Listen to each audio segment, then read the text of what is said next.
मुस्कुराइए कि आप लखनऊ में हैं। अवध की शाम is very famous and so is Lucknow famous for its delicacies. Before we get to the delicacies, let's get you to all our reporters in this action-packed show from Lucknow as the electioneering enters the middle point. We've got a host of stars with us. Kumar Abhishek, UP Bureau Chief, Supriya Bharadwaj, Abhishek Mishra, Samarth, and the last but not the least, Rahul Srivastav, who's got his eyes and nose to the ground, has been touring the entire state. But before we go to the details and all the delicacies and gupshup, let's take you to Allahabad. Let's take you to Prayagraj, where our reporter spoken exclusively to Amit Shah. Hear that. तो UP में 3 चरणों का चुनाव हो चुका है। 172 सीटों पर वोट डाले जा चुके हैं और 5वें चरण में प्रयागराज में वोटिंग होनी है। और आज अमित शाह जी निकले हैं प्रयागराज के दौरे पर। भव्य रोड शो यहां पर चल रहा है। सर नमस्कार। सर, ये जन सैलाब उमड़ा हुआ है, क्या संकेत देता है ये? देखिए, मैं पूरे उत्तर प्रदेश में प्रचार करते करते आज प्रयागराज पहुंचा हूं। हर जगह पे भारतीय जनता पार्टी के लिए प्रचंड जन समर्थन प्रतीत होता है और हम फिर से एक बार 300 पार वाली सरकार बनाएंगे। जी, 3 चरणों का चुनाव सर हो चुका है, 172 सीटों का। अब तक का आपका मूल्यांकन क्या कहता है? मैंने कहा ना, 300 पार वाली सरकार बनाने जी। इस दौरान आप लोगों से मिले हैं सर, कौन से ऐसे मुद्दे हैं जो लोगों के मन को छू रहे हैं? कानून और व्यवस्था, इंफ्रास्ट्रक्चर का विकास, 24 घंटा बिजली और एक प्रकार से उत्तर प्रदेश में इंडस्ट्रियल डेवलपमेंट की जो नई शुरुआत हुई है, इससे लोग काफी प्रसन्न दिखाई पड़ते हैं। किसान और गरीब दोनों मोदी जी की योजना के कारण आज आकर्षित है और योगी जी ने सारी योजनाओं को बहुत अच्छे तरीके से नीचे तक पहुंचाया है। जी, महिलाओं को लेकर बहुत कहा जा रहा है, तमाम पार्टियों के केंद्र में महिलाएं हैं। मोदी जी भी कह चुके हैं कि महिलाओं माता बहनों का आशीर्वाद मिल रहा है। हाँ जी। The fourth phase of polling now shifts to central UP.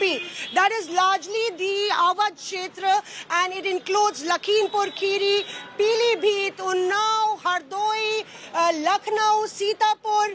All these places are going to the polls. Interestingly, if you look at the demography, this phase has the highest number of Dalit population so far as 25%. Muslims account for almost 16% of the population. Brahmins are 13%. And if you look at the Thakurs, they are 7%. Yadavs are 7% also. The non-Yadav, other backward classes population is 32%. That could be a decider. The battle for UP has been a multi-cornered contest with Yogi Adityanath, Akhilesh Yadav, Priyanka Gandhi Vadra and Mayawati leading an aggressive campaign in the run-up to the very crucial phase 4 that is being considered pivotal. Watch this report.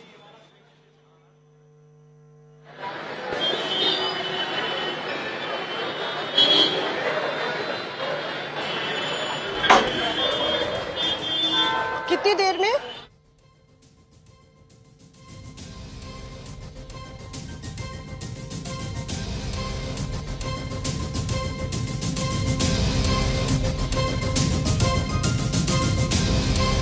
I know you could be distracted by all the delicacies and all the intellectual input that our reporters can provide, but you heard Amit Shah, now let's go and hear Akhilesh Yadav, our colleague Ashutosh spoke exclusively to him. He's emerged as the prime challenger to Yogi Adityanath. Let's hear that out.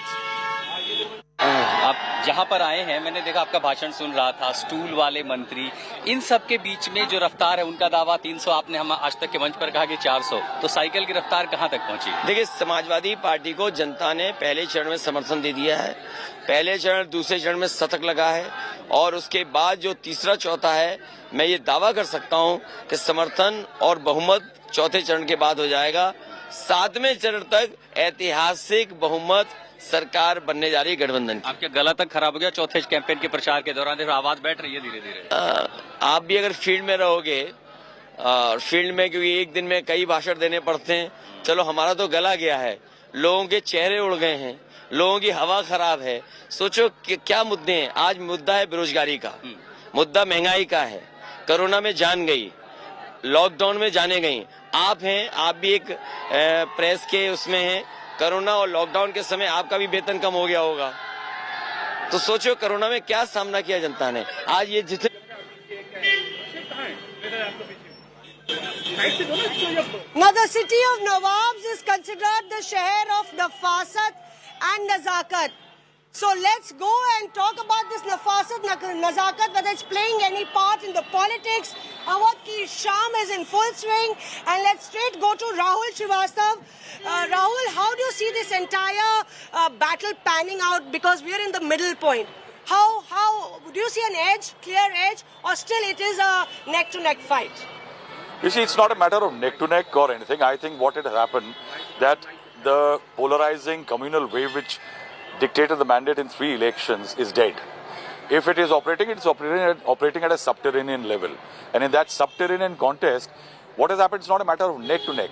In the state, it is now virtually every constituency neck-to-neck. Each party has to calibrate its strategy, caste and various other equations, candidates, everything, for each constituency. That makes it a very difficult election. Also what happens, that whenever Kamandal is low, Mandal is high. Means the BJP has to struggle much more to actually beat Akhilesh Yadav or a Samajwadi party, who are known as caste gladiators in UP's caste cauldron. And that is what is making the BJP sweat much more, bring in elements which are completely extraneous. Cycle can't be Atankwadi. Remember that the blasts in 2007 in UP, Lucknow, Faizabad and Varanasi were all carried out on cycles before the Gujarat blast Ahmedabad blast in 2008. Right. So cycle can't be blamed only to an element that at that time, and who was the home minister of Gujarat at that time? It was Amit Shah. The Prime Minister currently was a Chief Minister at that time. Kumar Abhishek, do you agree with Rahul when he says that it's being fought at the micro level? It's not about a pan phenomena. It's about a caste combination, permutations, combinations at the ground level. आप agree करते हो उससे? बिल्कुल बिल्कुल मैं agree करता हूँ। मैं एक बात से मैं खास तौर पर अग्री ये करता हूँ कि ये सीट टू सीट ये जो लड़ाई है वो बहुत डिफिकल्ट है, बहुत कड़ी लड़ाई है। मेरा मानना है कि ये कहीं ना कहीं ये जो चुनाव है ये बाइपोलर चुनाव की तरफ बढ़ रहा है। और जैसे ही ये बात होती है कि इस बार लड़ाई बेहद कड़ी है, तो साथ साथ हमें ये भी ध्यान रखना पड़ता है कि जो सोशल कॉम्बिनेशन है जिसके बदौलत बीजेपी ने 2017, 2019 जीता, तो क्या कोई बदलाव इस बार 2022 में है? देखिए, मुद्दे बदल रहे हैं। मुद्दे समाजवादी पार्टी के साथ बड़े मुद्दे हैं, वो ज्यादा अट्रैक्टिव हैं, लेकिन मुझे लगता है कि जो एंटी इनकम्बेंसी कैंडिडेट्स की है वो बीजेपी को भारी पड़ रही है, भारी पड़ रही है। लेकिन साथ साथ जो सोशल कॉम्बिनेशन है जो बीजेपी ने बनाया है वो मुझे लगता है अभी भी इंटैक्ट है। Right, and Supriya, I see you've got all eyes on the Pani Ka Batasha. She's looking at the Pani Ka Batasha and all the chart that you see. Do you think that Congress has been able to prepare some attractive mixture of combinations to attract at least some seats? Well, certainly yes. I would like to show that there's this all the delicacies which the Lucknow is known for. And coming from Punjab, where Congress went all out and formed a new strategy. Even in, we are seeing that even in Uttar Pradesh, Congress has come up with a new recipe. They have gone all the way out, minus caste and class for the, mostly for the women, for the campaign, exactly, Berozgari Mudda. So Congress is saying that they are very much into the fight. They are fighting not just for the seats, but they are fighting also for the vote share, which is very interesting strategy because that was a very interesting point. She's saying, she's talking about like the Congress is looking at 2024. You've interviewed Akhilesh many times. You've been to all the netas, speaking to them. What traction do you think on the ground is pulling that crowd to Akhilesh?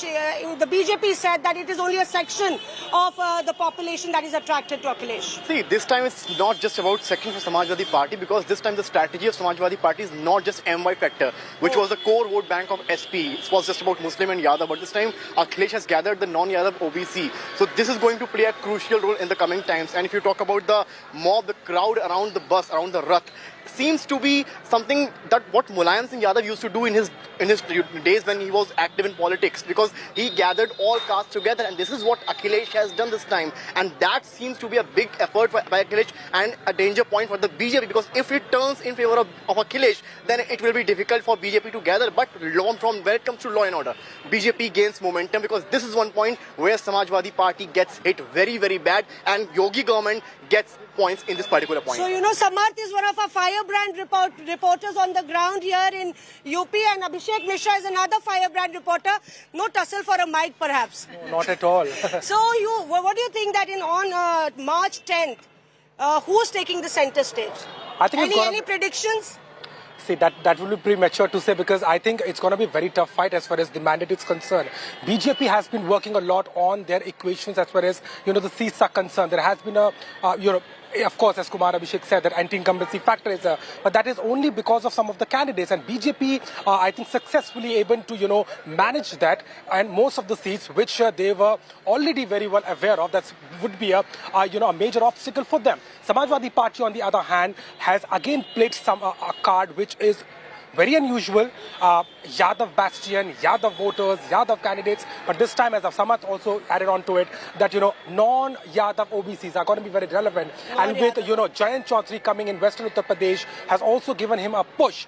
But the fight is on, and it is very important also, Mosumi, that Purvanchal would be very significant this time. We've also seen in 2017, stakes were very high, 164 seats, 115 has gone to the BJP, but so we this are time Purvanchal is tough. That after the fourth phase, we will be going towards Purvanchal. Rahul, I'm holding this Makhan Malai ka patta. You got some history to tell about the Makhan Malai, how famous it is. There's still a nip in the air, even as the political heat is on. The Makhan Malai, famous Makhan Malai of Lucknow. Any political tidbit? See, this was one of the favorites of Atal Bihari Vajpayee at one time. That whenever he used to be as Prime Minister or his constituency, he used to come to Raj Bhavan. This was one of the things which was carried from the Chowk area, specially made for the Prime Minister at that time.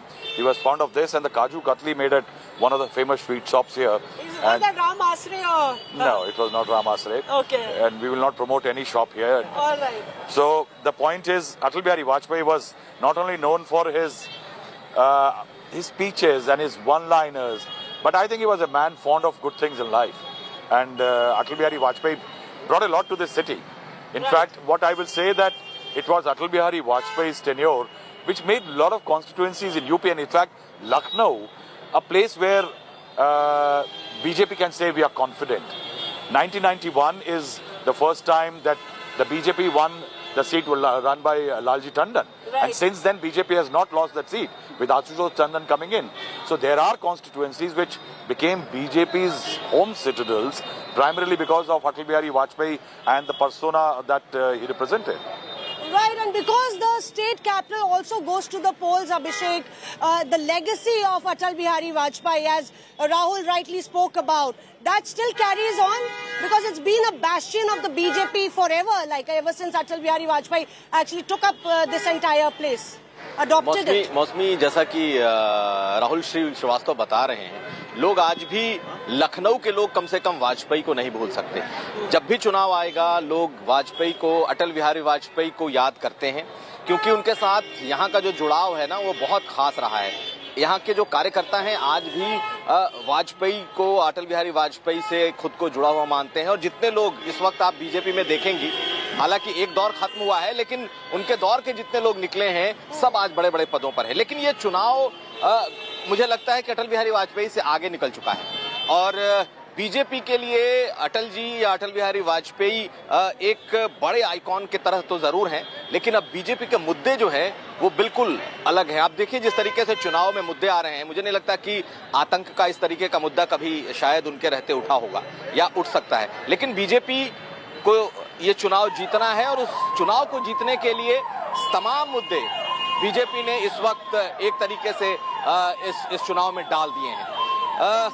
मेरा स्पष्ट मानना अपना ये है मौसमी, मेरा स्पष्ट मानना है कि जिस तरीके से 2017-2019 का चुनाव हुआ, अखिलेश यादव बहुत मेहनत जरूर कर रहे हैं, लेकिन मैं फिर कहता हूं कि बीजेपी के अपने सोशल कॉम्बिनेशन को इंटैक्ट रखने की उसकी मशक्कत है और अगर वो उसमें सफल होती है तो अखिलेश यादव के लिए मुश्किल होगी इसको पूरा करने में। पूरी कोशिश है कि चुनाव मुद्दों पर आए, लेकिन बीजेपी की कोशिश है कि उसे अपने पिच पर लाए। Abhishek, you have a point there. In fact, terror has been a topic that has seen an attack and a counter-attack from both sides. After 13-year-old Ahmedabad blast came to the headlines as far as the election battle is concerned. Days after 38 blast convicts were sentenced to death, then we saw the BJP has launched a political offensive right from the Prime Minister, attacking the Samajwadi Party, accusing the party of terror links. Here is a face-off that played out between Yogi and Akhilesh. Watch it. Samajwadi party का शर्मनाक इतिहास रहा है। अभी 3 दिन पहले अहमदाबाद की जिस न्यायालय ने ये फैसला दिया है, उसमें 38 आतंकवादियों को फांसी की सजा, 11 को आजीवन कारावास की सजा हुई है। उनमें से कुछ आतंकवादियों के संबंध उत्तर प्रदेश से हैं। उसमें से आजमगढ़ के जुड़े हुए एक आतंकी के पिता समाजवादी पार्टी के सक्रिय सदस्य हैं। समाजवादी पार्टी को देश और प्रदेश की जनता से माफी मांगनी चाहिए और अपने शर्मनाक कृत्य के लिए माफी भी मांगनी चाहिए और अपनी स्थिति स्पष्ट भी करनी चाहिए। जब उनकी भाषा कोई सुनना नहीं चाहता, जो उनकी भाषा है वो क्या भाषा है, क्या शब्दों का इस्तेमाल कर रहे हैं, क्या ये चुनाव जो भाषा जो शब्द इस्तेमाल कर रहे हैं उसका चुनाव है? चुनाव उत्तर प्रदेश का इसलिए है कि आपने जनता को जो वादे किए थे, इनका जवाब भारतीय जनता पार्टी पे नहीं है।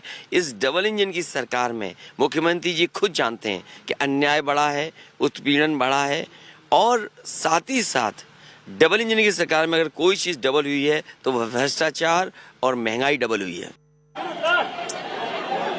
It's time for a short snack break. We'll be there on the other side of the break. Don't go anywhere. Keep watching India Today and a very special show from Lucknow.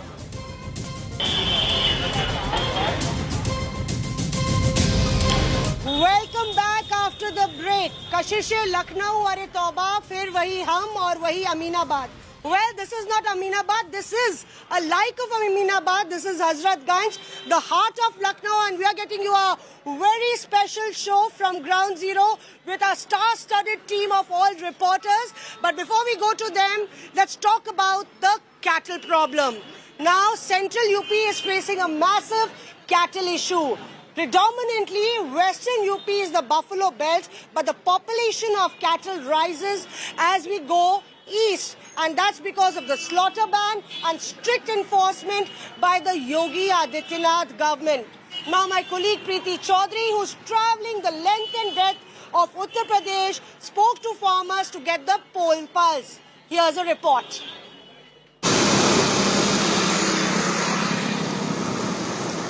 From Saharanpur to Bijnor, the highway near midnight, we see many farmers by day, guards at night, trying to ward off one of the big election issues in this belt. Avara Pashu, stray cattle, stopping them from grazing through their fields at night.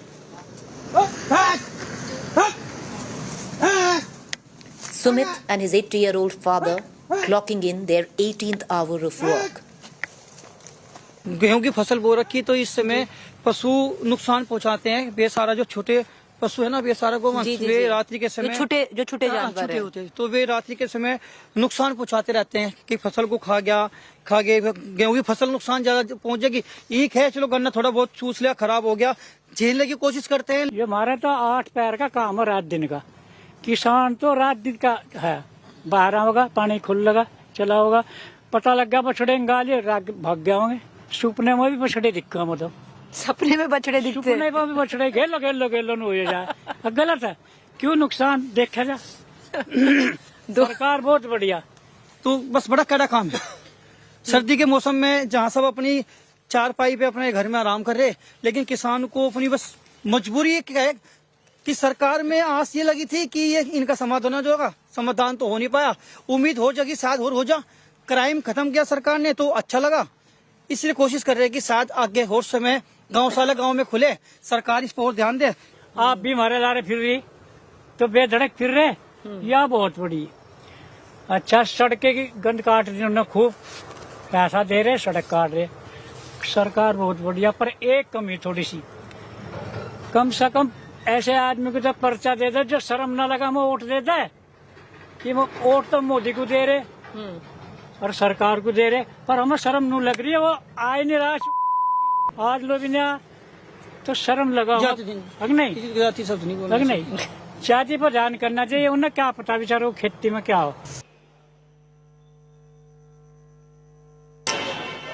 Now that is a very pertinent issue that persists, and that's why Prime Minister Narendra Modi has promised to resolve the cattle issue for the farmers.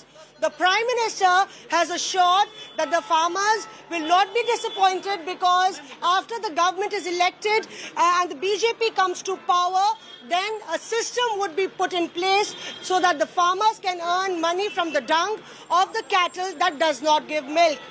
Hear him out. भाइयों बहनों, जो पशु दूध नहीं देता है उसके गोबर से भी आय हो, ऐसी व्यवस्था मैं आपके सामने खड़ी कर दूंगा भाइयों। और एक दिन ऐसा आएगा कि छुट्टा जो पशु है ना, लोगों को लगेगा यार घर में इसको बांध लो, इससे भी कमाई होने वाली है। So it's time again for a short break as all the reporters save us some makhan malai, kulfi, kheer and pani batasha. You enjoy the sight and take a break. We'll be back soon. Don't go anywhere. Keep watching India Today. Well, that's all from me in this special show. But before we go, hear what BJP President JP Nadda had to say. स्थिति गलियारों में इस बात पे खूब चर्चा हो रही है कि अगर बीजेपी बड़ी बहुमत के साथ उत्तर प्रदेश में जीत हासिल करती है तो क्या योगी आदित्यनाथ बीजेपी के first amongst equals chief ministers के बीच में बढ़ जाएंगे, कि उनका एक तरीके से मुख्यमंत्रियों के बीच में कद बाकियों से कदम ऊपर हो जाएगा? देखिए, हमारे यहाँ इस तरीके से सोचा नहीं जाता है। हमारे देखिए, योगी जी एक वरिष्ठ नेता हैं, भारतीय जनता पार्टी के वरिष्ठ नेता हैं और हमारे सभी मुख्यमंत्री वरिष्ठ नेता हैं। हम सबको एक बराबर की दृष्टि से देखते हैं और सबको हम पूरी इज्जत भी देते हैं। लेकिन ये हमारा ऐसा नहीं होता कि फर्स्ट अमंग इक्वल्स। अब इसमें कोई दो राय नहीं कि उत्तर प्रदेश का स्थान अपना एक उसका भूभाग से लेकर के, उसकी जो पॉपुलेशन से लेकर के उसका जो स्थान है वो उत्तर प्रदेश का स्थान है ही है। तो उसके लिहाज से मुख्यमंत्री के रूप में भी उनका स्थान है ही है और वो स्थान हमेशा रहता है। लेकिन हम हमारी पार्टी में इस तरीके से सब लोग मिलकर के सारी चीज़ों को करते हैं और वो हमारे वरिष्ठ नेता हैं और उनकी वरिष्ठता वैसी बरकरार रहेगी। एक शासक 15 टेररिस्ट केसेस को वापस लेता है। एक चीफ मिनिस्टर, अखिलेश जी बतौर चीफ मिनिस्टर, उन्होंने 15 केसेस, और वो हीनियस क्राइम्स हैं, बॉम्ब ब्लास्ट हैं, अटैक ऑन सीआरपीएफ कैंप है। एक नहीं, कुल मिलाकर के अगर हम देखें तो कुल मिलाकर के कोई 500 लोगों की जानें गई हैं और लगभग कोई 2000 से ज़्यादा लोग घायल हुए हैं। अब विद वन स्ट्रोक आप उस केस को विड्रॉ करते हो। ये लोगों के सामने लाना हमारी जिम्मेवारी है कि नहीं है? Is it not a national interest? पर ये कह देना, ये प्रदेश के इंटरेस्ट में है कि नहीं है कि ये जनता जाने कि जो लोग आपके सामने, कोई स्वीट टेररिस्ट के नाम पर आता है, कोई स्वीट लेटर के नाम पर आता है, उसकी स्वीटनेस कितनी है और वह जनता को क्या दिया है, व्हाट इज हिज पास्ट, ये हमारा बताना तो जिम्मेवारी है। हम कोई चुनाव को उधर की ओर ले जा रहे हैं ऐसा नहीं है, लेकिन हाँ, every issue has to be brought और उसको ब्लैक एंड व्हाइट में लोगों के सामने रखना ये हमारी जिम्मेवारी है, ये हम पूरा करते हैं। पर पीएम का ये कहना कि आतंकवादी साइकिल चला रहे थे, इस पर खूब चर्चा हो रही है। अखिलेश उसको भुनाने की कोशिश कर रहे हैं, कह रहे हैं कि साइकिल तो सब पूरा यूपी चलाता है, जितने गरीब लोग हैं वो सब साइकिल चलाते हैं। तो क्या बीजेपी ये कह रही है कि जो साइकिल चलाता है वो आतंकवादी है? नहीं, बिल्कुल नहीं। वो यूपी की जनता बहुत समझदार है, होशियार है। उनको मालूम है कि साइकिल का, समाजवादी साइकिल का संबंध बॉम्ब ब्लास्टिंग से है। ये वो अच्छे से समझती है। गरीब आदमी के साइकिल चलाने पर किसी को न कोई कष्ट है और न ही ये इशारा प्रधानमंत्री जी का उधर जाता है। ये इशारा उधर ही जाता है कि साइकिल का साथ जो समाजवादी पार्टी का सिंबल है उसका सीधा संबंध आतंकवादियों के साथ है। ये, और ब्लैक एंड व्हाइट में बता रहा हूं, I can quote you the date, 26 April 2012 उन्होंने 15 केसेस वापस लिए हैं, जिसमें कचहरी बम ब्लास्ट है, जिसमें गोलघर गोरखपुर बम ब्लास्ट है, जिसमें श्रमजीवी ट्रेन के बम ब्लास्ट का केस है, उसमें संकट मोचन वाराणसी का केस का विड्रॉल है, उसके अंदर हमारे ये सीआरपीएफ के कैंप पर अटैक होने में 7 सीआरपीएफ के जवान मारे गए। This happened on the 31st night 2007, 31st December night and 1st 2008 के जनवरी के सुबह को अटैक हुआ, उसमें मारे गए। और इन सब लोगों को छुड़ाने का काम 26/4/2012 को अखिलेश जी ने बतौर मुख्यमंत्री किया। अब ये बताना तो हमारा काम है। साइकिल आपका सिंबल है, प्रधानमंत्री ने यही कहा कि साइकिल वालों का संबंध आतंकवादियों के साथ है, तो ये आतंकवादियों के साथ तो स्पष्ट दिखता है। अभी अहमदाबाद बम ब्लास्ट में 38 लोग को सजाए मौत सुनाई गई है। वहाँ शहाबुद्दीन जो मुजाहिदीन का इंडियन मुजाहिदीन का जो नहीं लश्कर तौबा का जो कमांडर इन चीफ था, उसके केस को वापस लिया, तारिक कासमी के केस को वापस लिया, खालिद मुजाहिद के केस को वापस लिया।